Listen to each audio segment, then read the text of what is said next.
Hello guys, and welcome to the tutorial. If you guys go through my channel, you guys will see that I already solved this problem using Java. And this time what I want to do is I want to use JavaScript instead. This is just people that actually use JavaScript or not comfortable using Java or kind of hate Java.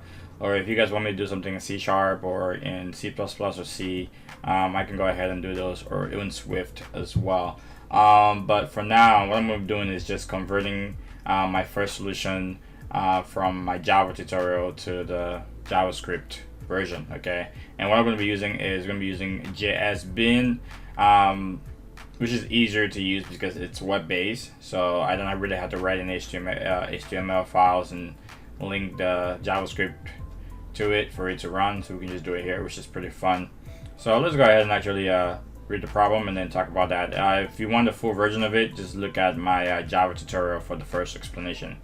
So if we list all the natural numbers below 10 that are multiples of 3 or 5, we get 3, 5, 6, and 9. The sum of these multiples is 23 for the base case. Find the sum of all the multiples of 3 or 5 below 1000. So this is a very straightforward problem.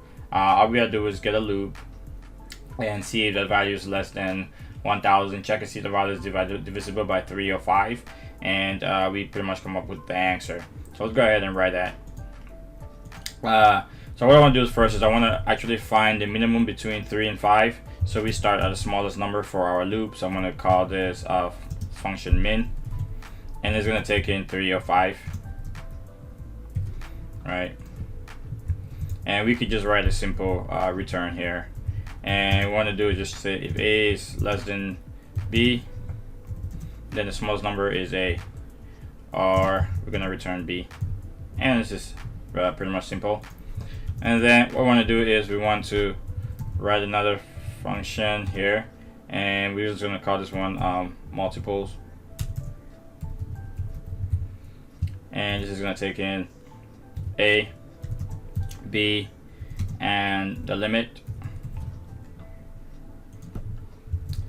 And then what we need to do is we need to get our min, so I'm going to create a variable. I'm going to call this m for min, and it's going to take another min of a and b, and then we just create a for loop.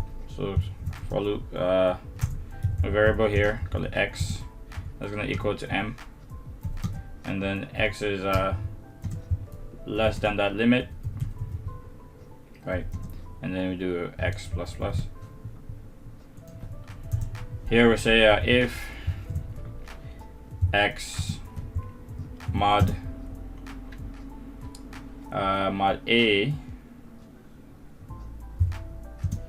equal to 0, or x mod b equal to 0, then we need to sum it up. So we need another variable here, so I'm going to create another variable. I'm going to call this a sum. It's going to equal to 0, right? And then what we can do is we just sum things up. So it says sum plus equals to x, and then we can go ahead and just return sum. And this is pretty easy. This problem was one of the easiest problem I've probably dealt with in a long time. And what we can just do here is I'll do a console.log, and then do multiples here, and then we pass in 3, 5, and 10, so we should get 23 for this part of it. And we just go ahead and hit the run button here, and we get 23, which would be the base case here. And then what we can do is change this to 1000, and we can run that again, and that will give us the actual right answer. And we're done with this part of the tutorial. Alright guys, I hope you guys enjoyed this tutorial, and I'll try to translate as many Euler projects that I do in Java with JavaScript, but Java is my go-to language, or C# or C++. Since I'm gonna do a lot of like web-based content stuff, I often don't use JavaScript that much, but I'll be able to do this just as fine. I can convert the code just as fine. So just I'm gonna try to convert every single program that I write. I hope you guys enjoyed this tutorial. Have a good day. Like and subscribe. Thank you. Bye bye.